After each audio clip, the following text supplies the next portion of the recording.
evening. Hello. Welcome, welcome. Can you hear me? Woo! Go brain. I love that so many people want to learn about their brain to make it healthier, and you came to the right place. My name is Dr. Sandy Chapman. I'm the founder and chief director here of the Center for Brain Health, and there's nothing that excites us more than our February lecture series. And tonight you're in for such a treat. You'll be so glad that you're not home, sitting on the sofa, killing your brain. But we're here to see very engaged. I want you to know, if you tell somebody where you went tonight, be able to say something about who we are at the Center for Brain Health. We are focused on leading the world in metrics of brain health.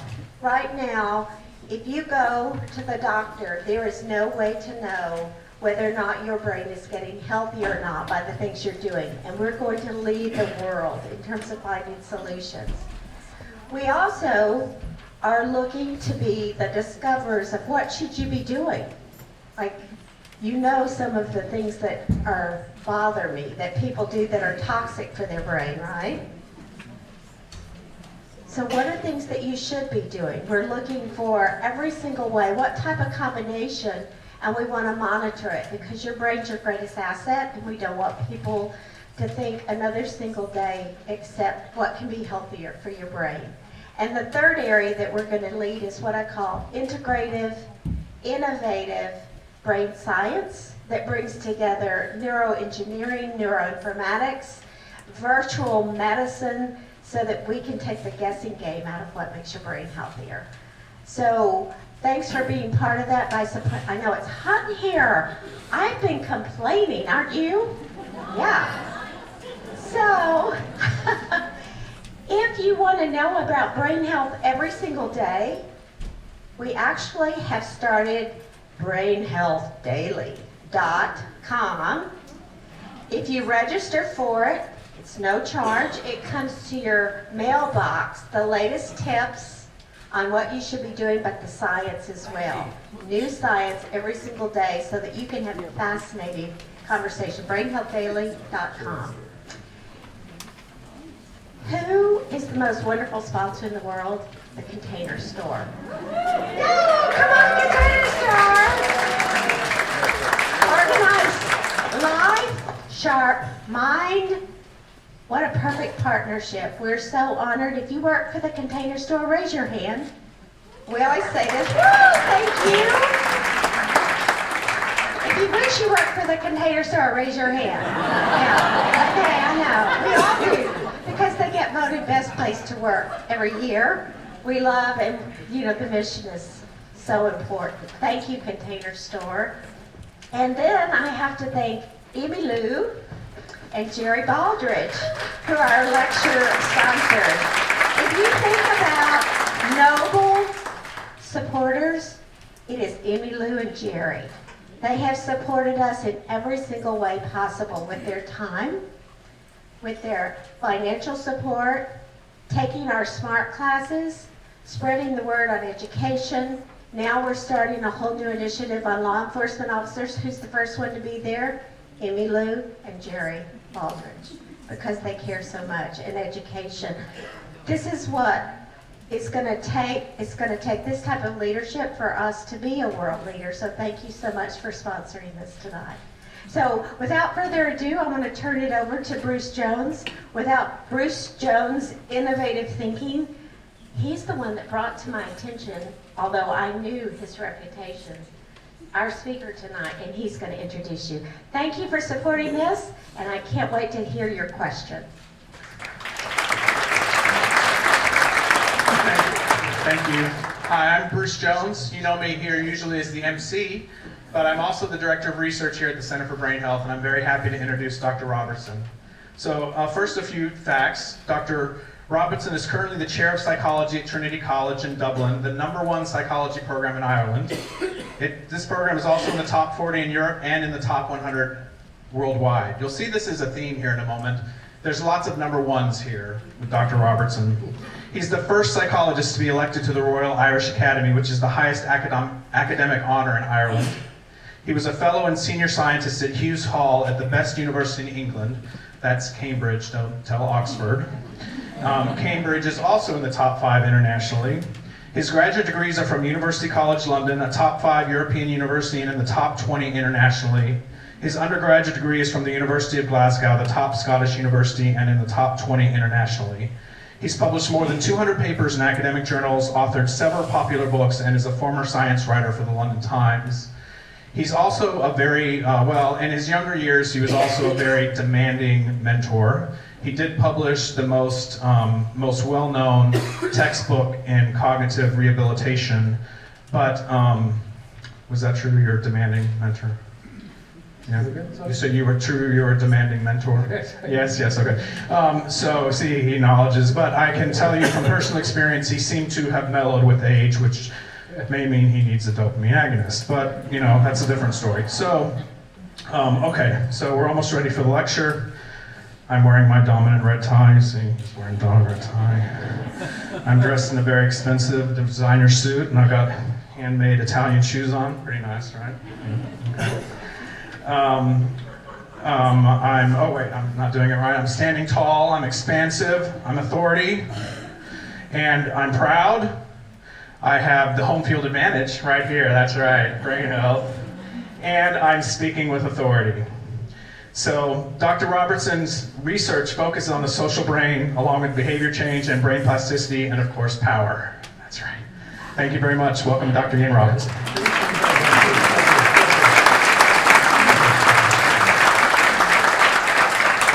It's an absolute delight to be here in Texas, in Dallas, particularly in the BrainHealth Center.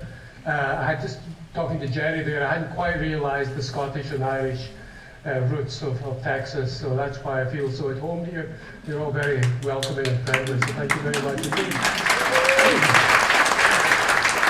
Particularly, if you put into Google BrainHealth, there's only one place really comes up. There's University of Texas at Dallas, BrainHealth Center, and the next thing is the Center for Disease Control. They have a program of brain health, a national program, but actually there's no neuroscience in it at all. So this actually, I was saying to earlier, Sandy, that I do believe that this is probably the leading center in the world that's combining very good neuroscience, very strong science, empirical base, with a combination of cognitive neuroscience, psychology, and technology aimed at brain health. And I think the aspiration to develop this index of brain health is a really, really important one. And so I do think that we're all very privileged to be here with such a fine director and such a fantastic vision, and I really do feel very privileged to be here giving you a talk tonight, which is about the winner effect. So, the winner effect is something that's not just about human beings. And I want to tell you a little story and give you a mystery about some fish. And this is the cichlid fish of Lake Tanganyika, which comes in males and females, but there are two kinds of male. There's Mr. NT at the top, and there's Mr. T at the bottom. Now, sometimes Mr. T, as you see, is brightly colored. You know, he's worked out in the gym, he's muscular. He's dominant and aggressive, incredibly sexually attractive to women. And poor old Mr. NT is submissive, indistinguishably colored from the females. He's submissive, he's sexually non-fertile and not very attractive at all. So you might say, there's Darwin doing his job. You know, surely it's the Mr. T's of the world that should be reproducing here. Except sometimes something very, very peculiar happens. Don't look at the details of this, but here we have is a dominance index here, and here we have a Mr. NT. And over the course of between 1 day and a week, Mr. NT turns into Mr. T in every respect. Colouring, size, dominance, sexual attractiveness, every respect. So that's the mystery of the cichlid fish. And I'm not going to tell you the solution of that mystery until a bit later on. Now, Mike Tyson came out of prison having served 3 years. He had been world champion before he went in. So, what does the promoter Don King do to get his man back to be a champion? Well, the scientific answer to that question wasn't empirically provided until 1967. It wasn't mathematically predicted until 1951. But the American boxing community knew the answer for the last 100 years. What does Mike Tyson need to become world champion again?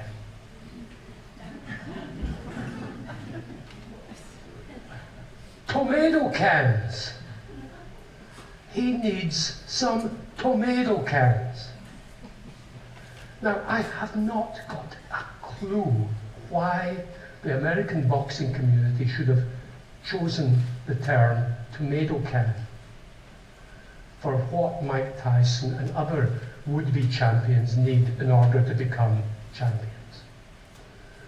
But here was the first tomato can. This was Peter McNeely, a Boston Irishman, who was Tyson's first opponent after he came out of prison in Las Vegas. And he lasted 89 seconds. The mob were furious because they paid large amounts of money for the tickets in Las Vegas, and the fight lasted 89 seconds. Here was a second tomato can. Buster Mathis Jr., who a few months later in Philadelphia in the winter was demolished by Tyson. Took him 3 rounds this time.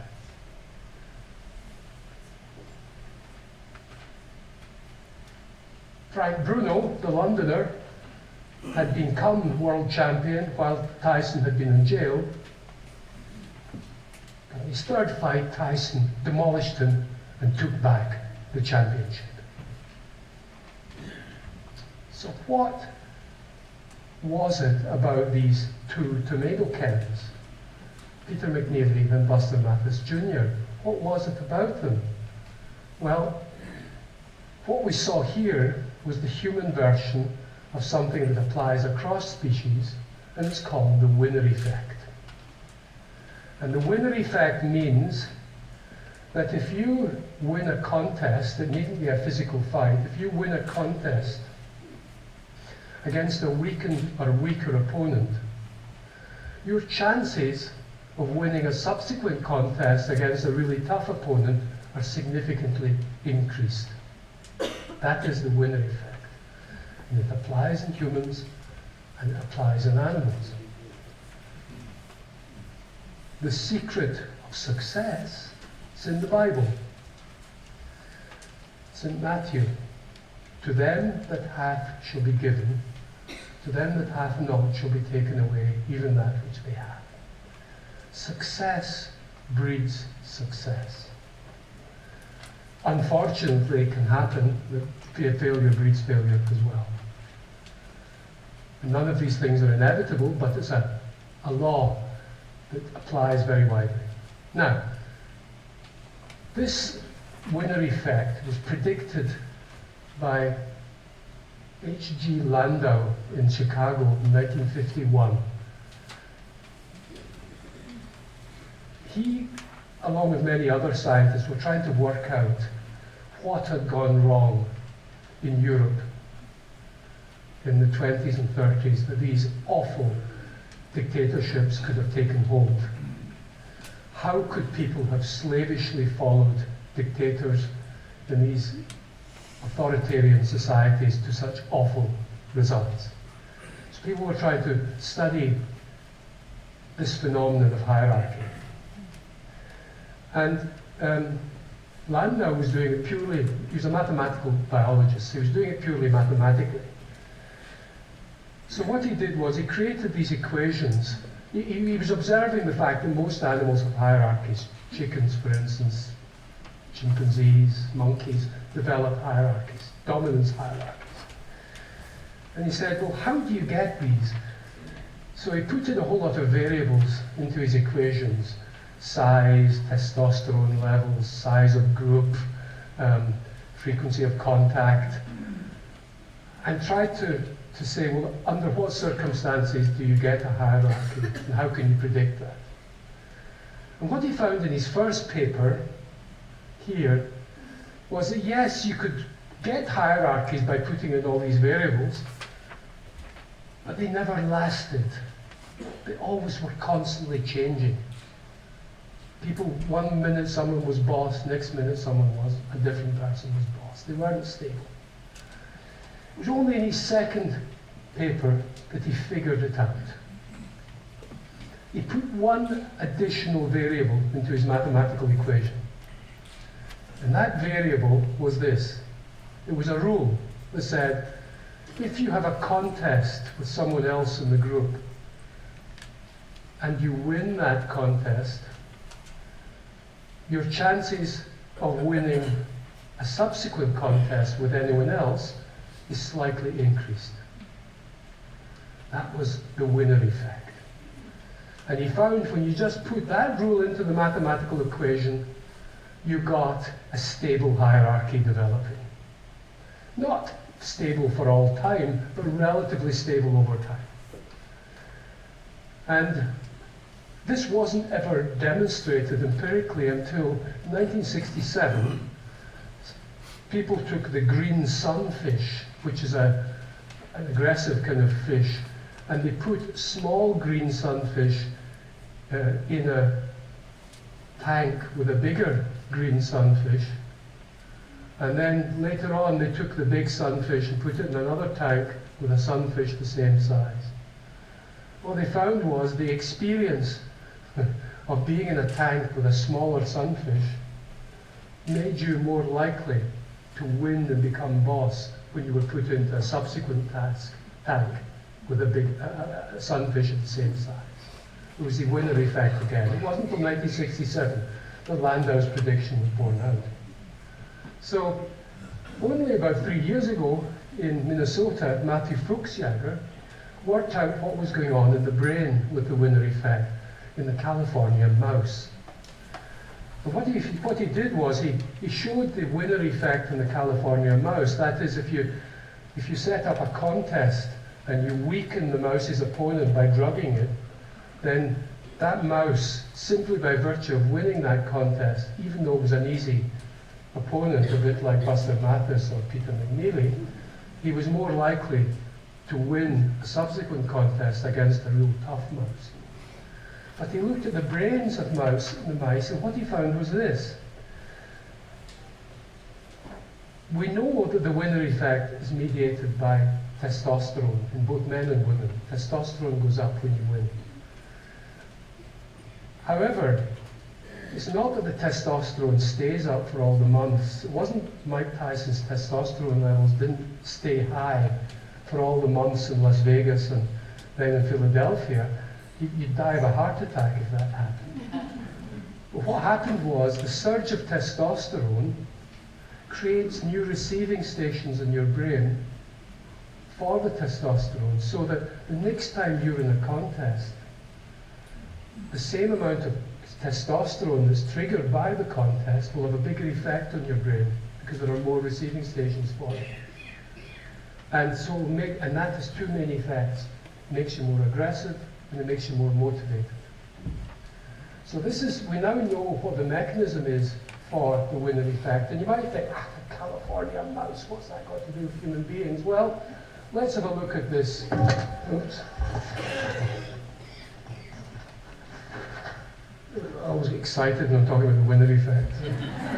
So here we have, I don't know if you remember, in 19... Baggio. Yeah. The pressure is on him. He has to make it. He has to make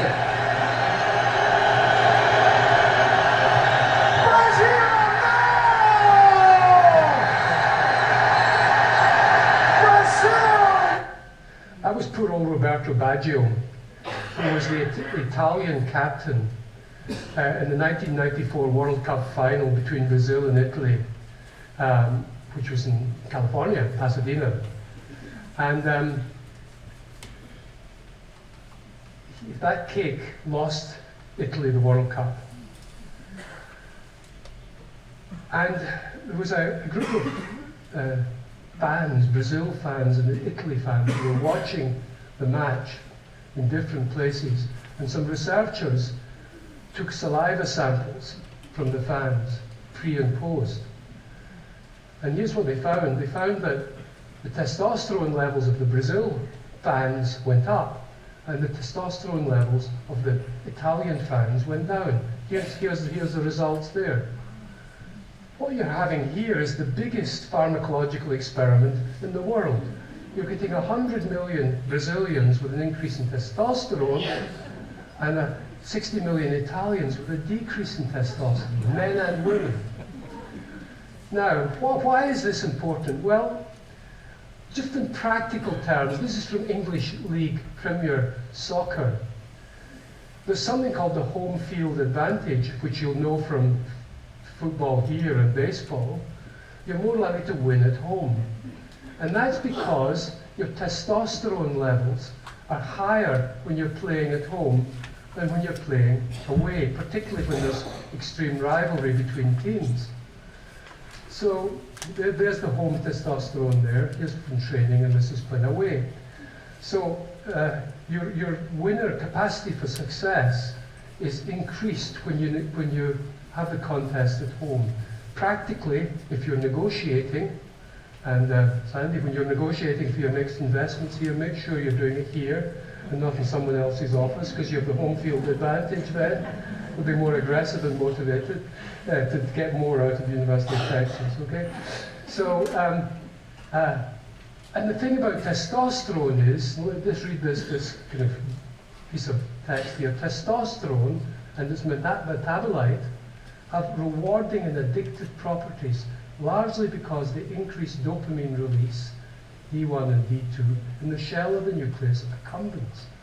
In other words, testosterone in both men and women increases dopamine levels in the brain's reward network. Now, this is very important because we only have one reward network in our brains. Anytime we get paid a compliment, we get a pay rise, we have sex, we take drugs like cocaine, the positive feelings that come from that are because of increase in dopamine activity in the brain's reward network. And so we get increased testosterone leading to increased dopamine, and that makes us feel good. And here we have part of the reward network here we have the putamen. And there's a whole lot of behaviors that are associated with this feel-good network in the brain. Now have a look at this soccer match here where Chelsea and the English team has beat Bayern Munich, the German team. Look at the behavior of the victors and look at the stance of the defeated. Now, this is a primitive bodily manifestation of dominance and submission signs. You'll see a beaten dog will make itself small, okay? A dominant dog will strut around, okay? But it's not just dogs. Now, could I ask, it's appropriate with Sandy here, you're the CEO part of the audience, okay? And I want you to occupy as much space as you can. Just strut a little. If you can strut in a seat, strut, but stretch yourself. No. You are the interns who are looking for a break, and you're meeting the CEOs. I want you to occupy as little space as possible, okay? Like these guys here, okay? And just to show you that it's not just about men and men. This is Christine Lagarde, the head of the International Monetary Fund. So hold your positions, CEO positions here, hold it for the next couple of minutes. Now,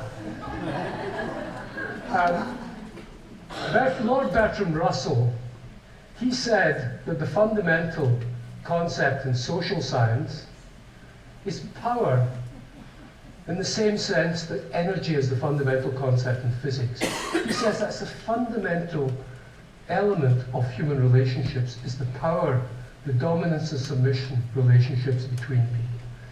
And what I'm hoping to persuade you of tonight is that this is incredibly important in brain health and in cognitive aging in particular.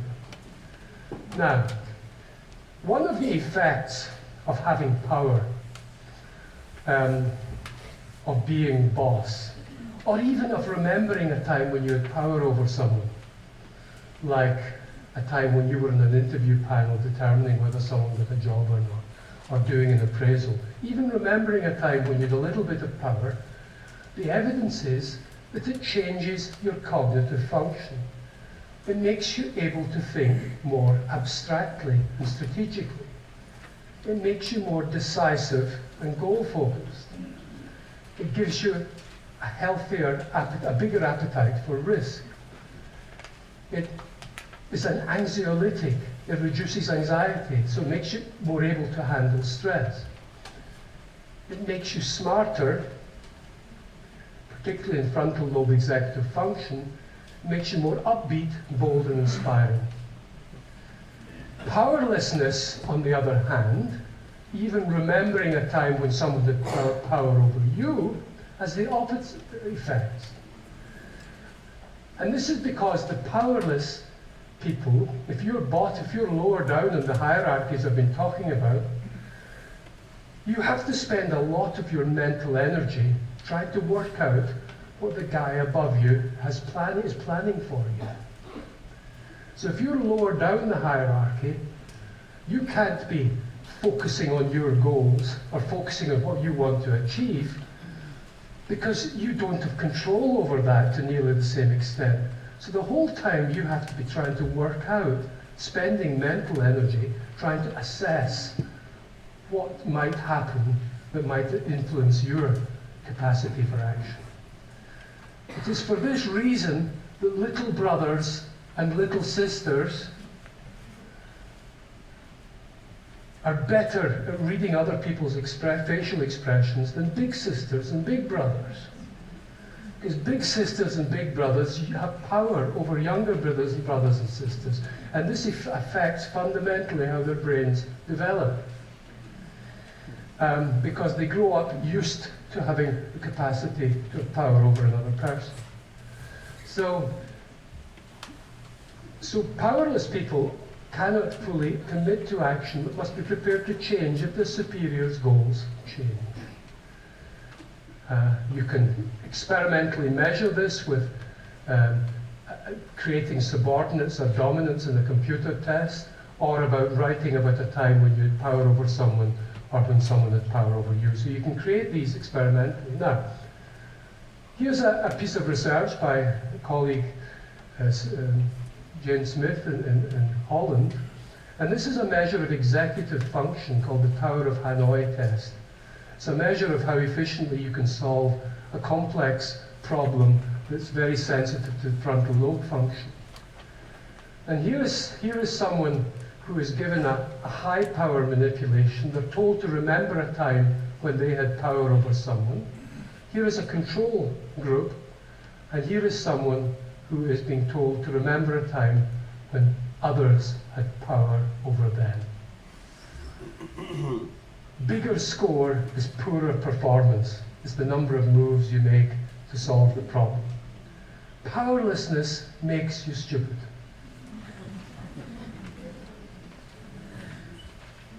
It saps your mental capacity.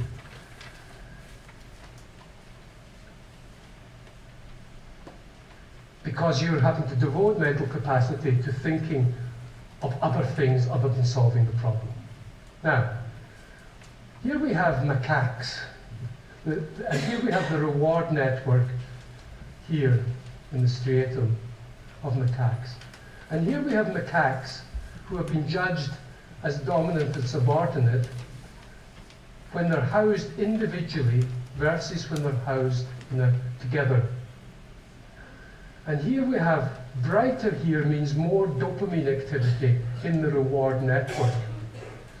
And what you'll see here is that when they're on their own, there is no difference, not much difference, between the dominant and the subordinates in terms of the dopamine activity.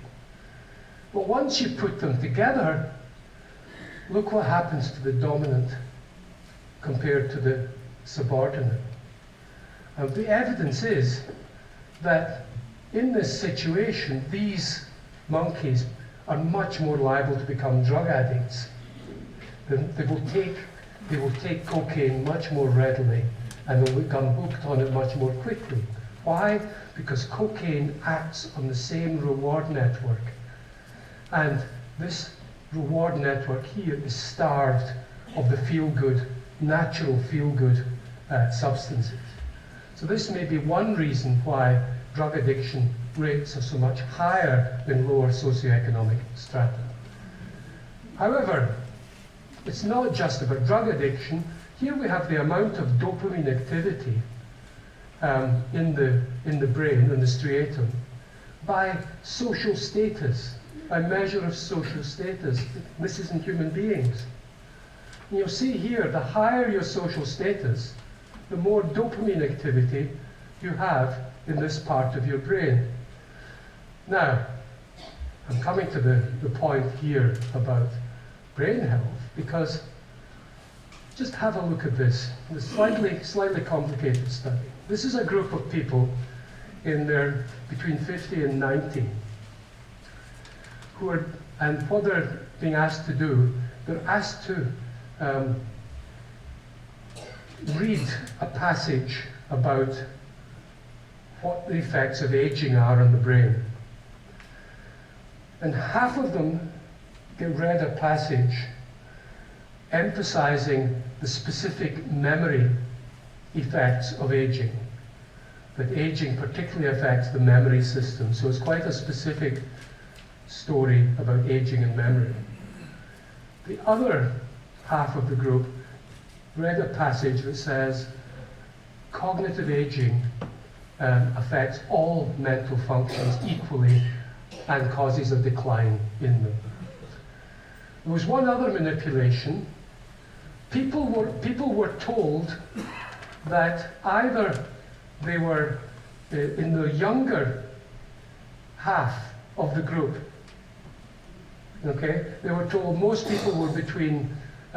One group was told most people are between 50 and 70. You're 65, therefore you're old. The older half of the group. The other group were told, oh, people are between 60 and 80. You're 65. You're in the younger half of the group. Okay, so they were given a categorization of themselves as being either younger compared to the reference group or older. But what we have here is performance on a dementia rating scale, a Cambridge dementia rating scale, okay? And this is the percentage of people who are scoring less than 82 that meet the cutoff for dementia. And these are older people, don't have any dementia. These are older people, random sample. And what they found was that those people who were self-categorized as relatively younger, there wasn't much difference between these two. That 20%, less than 20%, were categorized as being a risk for dementia on this scale. But look at this group here. The group who had just read the passage about the effects of aging being widespread in general in all their cognitive functions, 70% of them, when they subsequently did the dementia rating scale, were classified as having dementia. Now, you can't diagnose dementia with a single test, so this is about risk for dementia, but they met the criteria. Remember, all we are doing here, these are the same people, the same types of people, all we're doing here are two things. Getting them to classify themselves as relatively young compared to the group versus relatively old, and consider that the effects of aging are either specific on memory or general on all their cognitive functions. Take these two together, classify yourself as old and believe that all your mental functions have deteriorated, look at the self-fulfilling prophecy on performance on a Cambridge diagnostic test. So you maybe see where I'm getting to about this. Nobody has done the study showing whether these beliefs and self-perceptions affect the dopamine, which is going to affect your higher cognitive functions. But we do know that on average, striatal dopamine goes down as you get older. But remember, striatal dopamine reflects our social status. And one of the problems of getting older is that you lose status. Many people lose status. So could it be the case that our social factors and our aging perceptions, which are partly a reflection of society's attitudes to older people, could they actually be affecting the biology of our brain in such a way to act as self-fulfilling prophecies? Now, this is a complicated study. Just bear with me for a second. This is Lars Nyberg, a wonderful researcher in Sweden, and his team. Now, there's a kind of mental function called working memory, spatial working memory, which is about holding constantly changing information in mind and manipulating it. And people of my age are much worse at it than people who are younger, who have a lower capacity. And there's lots of studies. Here we have an fMRI study showing activity in the brain, blood oxygenation in the brain, comparing young and old people while they're doing a spatial working memory task. And you'll see here are the classic frontal parietal areas of the brain where there's old-young differences reflect in activity, in brain activity, reflecting the difference capacity of the actual behavior. However, the clever thing that Lars Nyberg did was they measured, using PET scanning, they measured at the same time, they measured dopamine activity in the brain. And once they had equated out the dopamine activity in the brain of the old versus the young, they no longer found differences in several of these areas between the old and the young people. This difference here, particularly in the left frontal lobe, disappeared. In other words, the real culprit in this reduction in mental capacity of the old versus the young here was not the cortical tissue's capacity for doing these computations in the spatial memory. It was the hormonal fuel of the dopamine activity that influences the higher cortical activity. And remember, that hormonal fuel is affected by all these social factors to do with our perceptions of aging, to do with the status of older people. And this is not just true of older people, this is true for people with brain injury. People who lose their jobs who have their brain injury, for instance, people who suffer discrimination. So we're constantly searching for new drugs to try and improve brain function, but we have at our disposal some incredibly powerful social drugs here. So, back to the fish. Why is it that from time to time Mr. NT turns into Mr. T? Now, that's the mystery. So, here's the answer. Mr. T-fish is more brightly coloured, and in the muddy, shallow waters of Lake Tanganyika, he's more visible to gulls, and so more likely to be plucked from the water. He is called T-fish because he has territory. NT is called NT fish because he has no territory. So what happens when Mr. T meets his grisly end. And suddenly we have some territory going free down in the lake. Poor old Mr. NT happens to be swimming by, sees some territory, no NT fish to bully him away, gets the territory, and simply by virtue of having the territory, his brain and body and behavior show this magical transformation, the bulk of which happens in 24 hours. The full change takes about a week. He becomes brightly colored, he becomes big, his gonad, the sexual neurons in his brain swell to 10 times the size. He becomes a complete stud. Simply because he got some territory. Now, doesn't happen to only fish, doesn't happen to human beings, does it?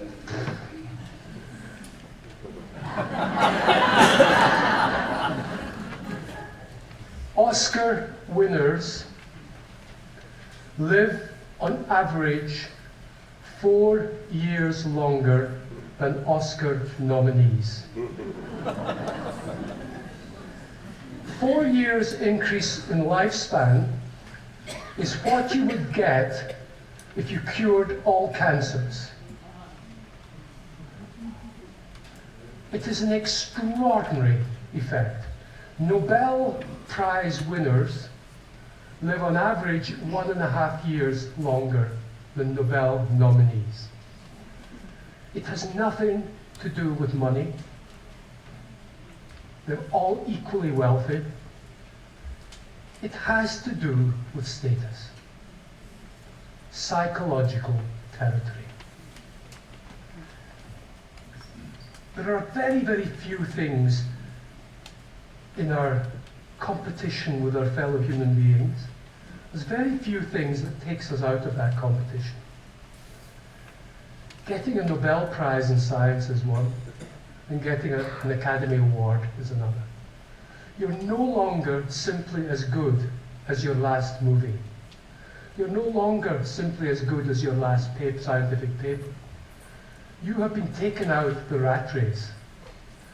And being taken out the rat race means that your body ceases to secrete the high levels of the stress hormone cortisol, which is an inherent part of the competition process, of this constant juggling for status, this constant juggling for who's boss, for survival as well. The cortisol is taken out, and cortisol is fine in the short term, but in the long term it degrades body and brain tissues. The size of your hippocampus, the memory center in your brain, is significantly related to your feeling of being in control of your life and of your self-esteem. And that's because of the cortisol levels that you're more likely to be secreting when you feel lower down in the hierarchy. Now, I hope you're all still holding a CEO pose here.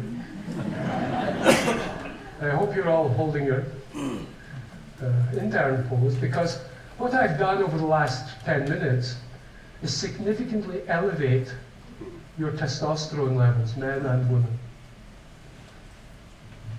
I regret to say, I've lowered your testosterone levels. Now don't forget, if I raise your testosterone levels, I raise your dopamine levels. Okay? And remember all what happens as a result of that, the cascade of effect. And I've done the opposite with you. Why? I've got you to adopt the external manifestations of success and winning and dominance. I've got you to fake it till you make it.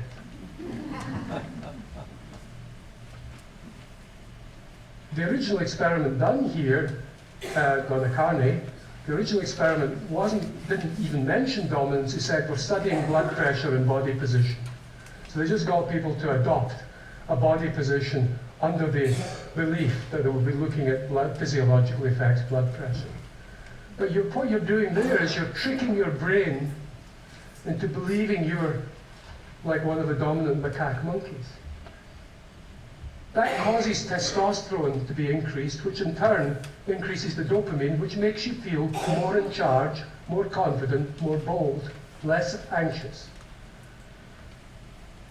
How many older people, and my wife is always saying this to me, unnecessarily start to adopt a more stooped bodily position?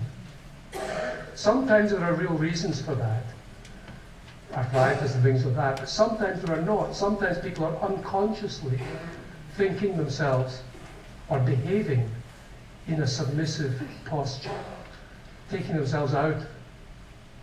That will result in lower testosterone, which in turn will result in lower dopamine, with resulting emotional and cognitive effects, as I've outlined there. So, for all of us here, who are in the who are not whippersnappers, it's really bodily posture and wearing the odd red tie, as Bruce said, because wearing red, in men, women is more ambiguous, but in men wearing red, it means you're more likely to win a negotiation because it's a sign of dominance. So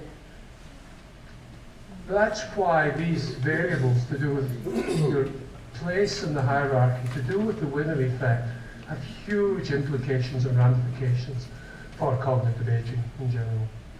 So just to finish off here, here we have a Naples street scene. And we've had a real crisis in how to deal with mind-brain disorders, ranging from schizophrenia to dementia to autism. We don't have any. The neuroscience pharmaceutical industry has failed completely to come up with any new treatments in the last 50 to 70 years. This has been recognized by companies pulling out of neuroscience research. And if you think about it, if we take the phenomenon of dementia or the phenomenon of schizophrenia or the phenomenon of depression, you can tackle that in a number of different ways. You can look at it at the very lowest level, quantum atomic level, not that there's much research so far in this. You can look at the molecular, cellular, systems, cognitive, psychological, or you can look at the social levels. Most of the research so far has focused on the cellular and molecular, and it has failed. And the assumption has been, the reductionist assumption has been, that smaller is better. James Watson, the great Nobel Prize winner for DNA, structural DNA, he famously said, "Everything is physics, all the rest is social work." And I love to speak to my molecular biology colleagues and say, you're just social workers, because James Watson believes it's all really down to the quantum level. And they don't like that at all, but a lot of people really do believe that, that the aim of science is to explain complex phenomena down to the very basic phenomena. And that is true to some extent, but what is not realized is actually the directionality goes the other way as well. That, as we saw, our social status affects the expression of genes in our brain. It influences the neurochemical functioning of our brain. It affects not the structure of the DNA, but the expressions of protein in the DNA. So if we're going to understand complex mind-brain disorders, we have to try and tackle them at multiple levels of analysis. We have to try and tackle it together and not believing that actually all this behavior and psychology stuff is fine, but once we really get down to understanding the genes, we won't need all that stuff. That's where the research has gone wrong, and that's why we need places like the Centre of Brain Health, who are looking at the effects of behavior on the brain, but looking at it in partnership with genetic and other molecular approaches. So let's look at what we've got so far in our way of treating, in maximizing brain health. We don't have anything yet at the quantum atomic level. Hopefully we will have at some point. We do have the failed pharmaceutical. I hope it won't fail for too much longer. I desperately want there to be a molecular fix for Alzheimer's, so just selfishly, apart from anything else. So it's not I'm saying we shouldn't do all this stuff, but we need to do it in concert with a much more sophisticated approach to affecting these other systems. So for instance, you can affect the systems of the brain by various means, for instance, very low voltage brain stimulation, or by feeding back complex signals from the brain itself to allow people to control their own brain function.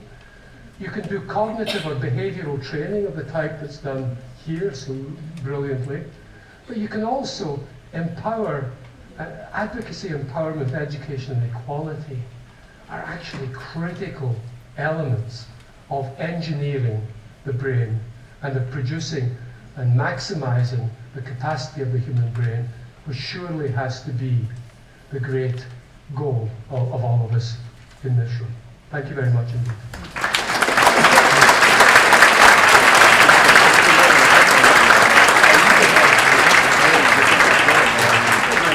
Thank you. We'll take a few questions in here. If you're in the auditorium, raise your hand. I'll come find you. If you're in the reception hall, just fill out a little card and they'll bring them over to me. Got a question here in the back.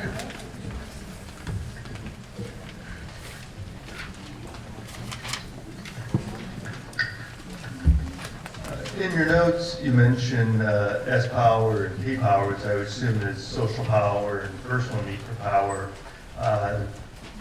If we think about that in terms of your structure here, is it actually bad news if you have someone that has a personal need for power to increase the T levels? And then how do you deal with that for those type of people?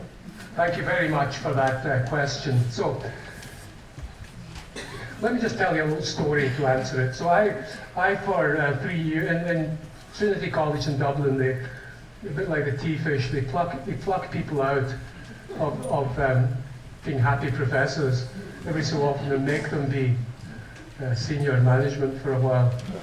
And so I was pro-vice chancellor, I was the vice president for 3 years for research for the whole university. And one day I was in my office and I said, it came to me, I said, I don't enjoy power. It doesn't do anything for me. I now realize it doesn't switch on my reward network. And my assistant was there, David Lloyd, and he remembers me saying that to him because he remembers thinking, I do. He's now president of a university in Australia, and I'm happily bagging a jobbing professor. So I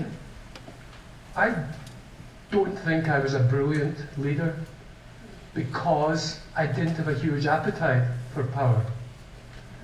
And I think, and what appetite for power is one of the fundamental motivations. There's 3 fundamental motivations that we're only barely aware of most of the time, and we have in different degrees. These are to be liked and accepted, 1, to achieve, 2, and to have power or control, 3. And there are 3 fears that go with these. The fear of, to be liked is the fear of rejection, to achieve is the fear of failure, and for power is the fear of loss of control. Okay, and these drive us, a lot of the time, because of such basic primitive drives, they're largely unconscious. And I think to be a good leader, you have to have a certain appetite for power. Why? Because otherwise you're like me, you're too stressed and you wake up at 3 and 4 in the morning worrying about things, because being a leader, being a boss is very stressful. You've got lots of people getting at you, you've decisions to make, you've got to do tough decisions sometimes. And I didn't, because I didn't have a huge appetite for power, I didn't benefit from its stress-reducing and antidepressant effects. And indeed its cognitive effects, where you start to see the wood rather than the trees. So I do believe that you need to, for a good manager or leader, needs to have a certain appetite for power. And that power, it's a raw, I like being boss feeling, and that's called P-power. It's egotistical, I just like being in charge, and that's P-power. Now the risks of that is, because it activates that reward network so strongly, it can have cocaine or drug-like effects. And I bet you, all of you can think of someone who was spoiled by power, who was changed. Hands up if you can think of someone who was changed by power. Yeah, everyone has. Someone who changed personality, who started to behave capriciously and selfishly. So that's the problem. It's like any powerful drug, it can have bad effects. So what's the solution to that? Here we have the paradox, the two-edged sword of power. You need it in order to function well as a leader, but too much of it can tip many people over and lead to really bad decisions. Fortunately, there's another kind of power, and that's the S power that my colleague there was referring to. S power is where you have, and S power is not an alternative to P power. Everyone who has an appetite for power has some P power motivation. S power is where you want power, but you want it for the good. You want it to build another extension to the BrainHealth Center. You want it to improve the lot of people with disorders of the brain. You want it because you want to maximize the potential of the human brain. You want it because you really would like your favorite art gallery to become really top in its class. You want it because you want to improve the lot of people who are suffering from some illness. That's P-power, where you want to control things and you want to have power over other people, but it's not just for your own personal benefit. So that's S-power. So we've got P-power and S-power. And the good news of the S-power is that it acts like a snake bite antidote.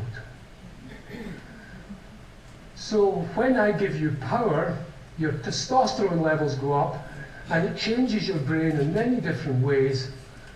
But if you have a bit of S power as well, then that rise is much less dramatic and not so sustained. So S power dilutes the biological effects of P power. And if you have, so your ideal should be to have leaders who have a combination of P and S power. And it turns out, on average, women on average have higher levels of S power than men, which is why, but there are plenty of men with high levels of S power as well, but that's why we need, in boards and in senior positions, we need a balance of males and females to try and reduce some of the awful, distorted behaviors of the type we saw in 2008 crash, for instance. Which was, had there been more women in the senior boards in the financial sector, I believe there would have been a slightly less chance of that awful financial crash. So sorry for that long answer to your question. We have another question here in the back. People with ADD have less dopamine.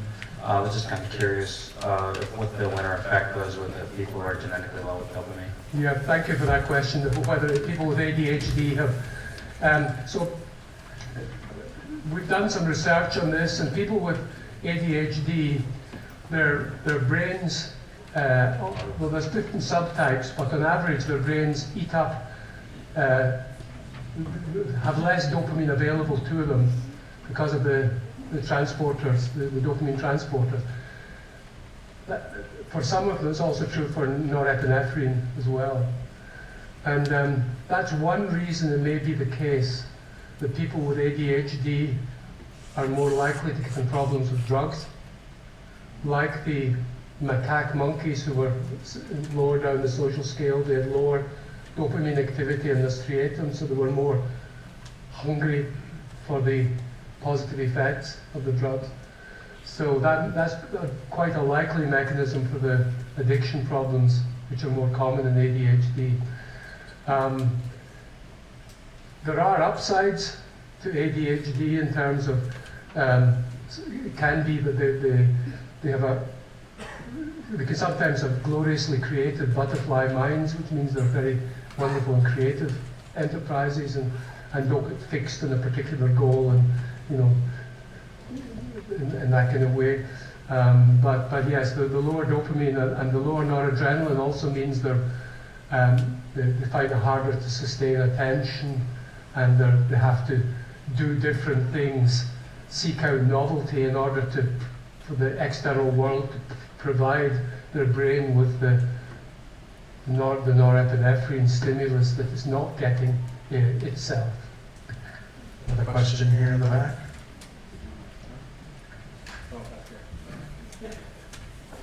You mentioned the social effects of this power struggle, but what about environment and diet? Environment, yeah.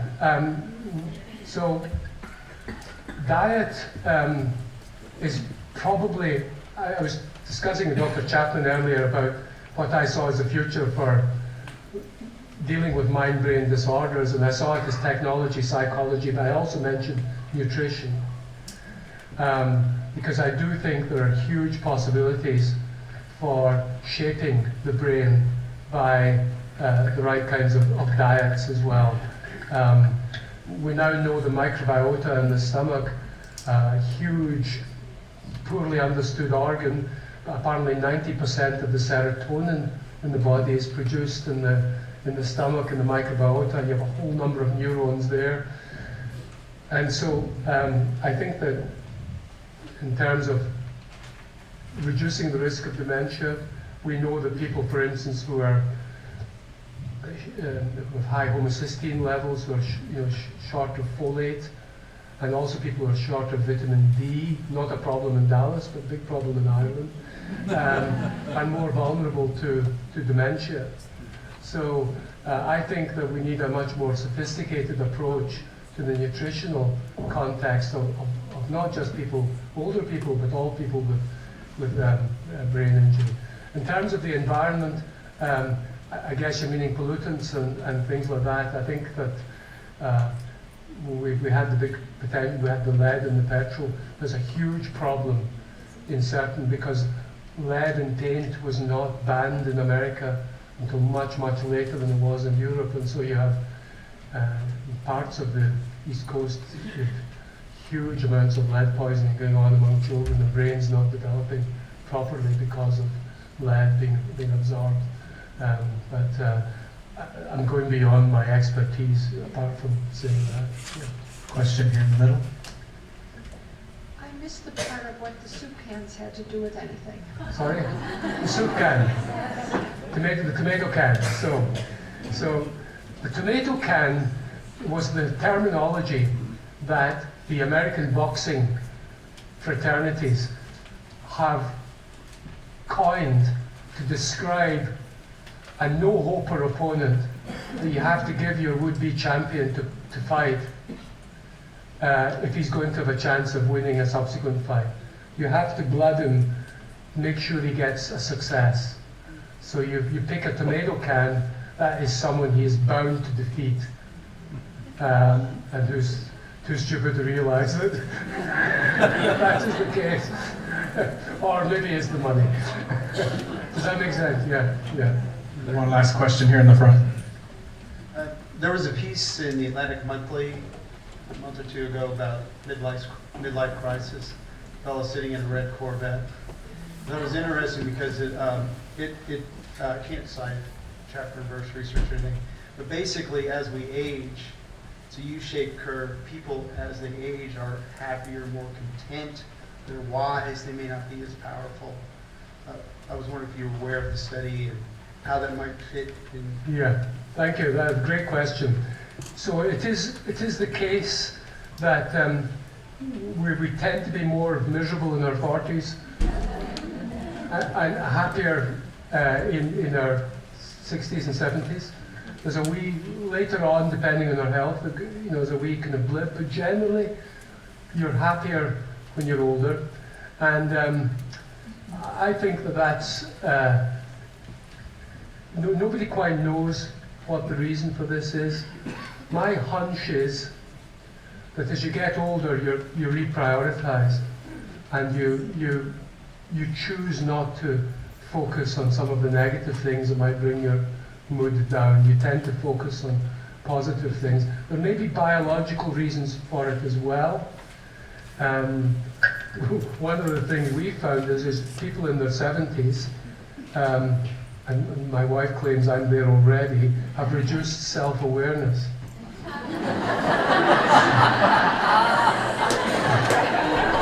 So it may be that we don't think about ourselves less, we don't beat ourselves up so much.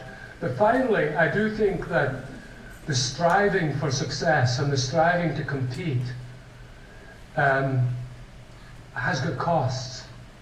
It's got costs. You know, if you're in the rat race, okay, there are advantages if you have success, but there are also downsides, all the cortisol and the negative effects that come from that. So it's a complex story, but it's a very, very well established one that most of the people in this room, we're a happy bunch, so long may it continue. Thank you.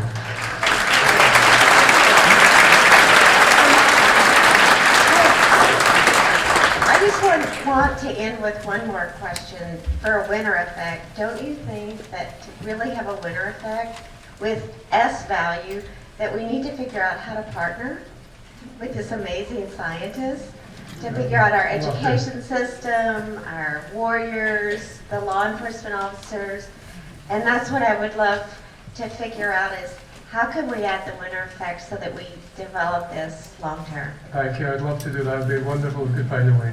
Thank you very much. Thank you all very much.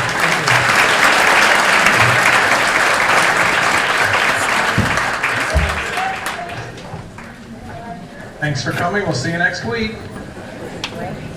Thanks, Ray.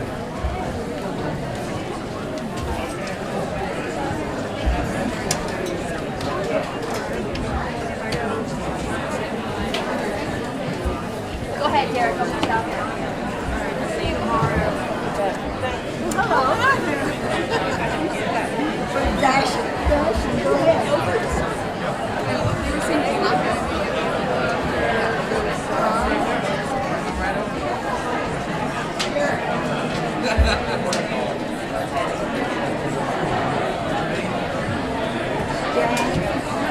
Did you get your CE credit? My conference call set up for China.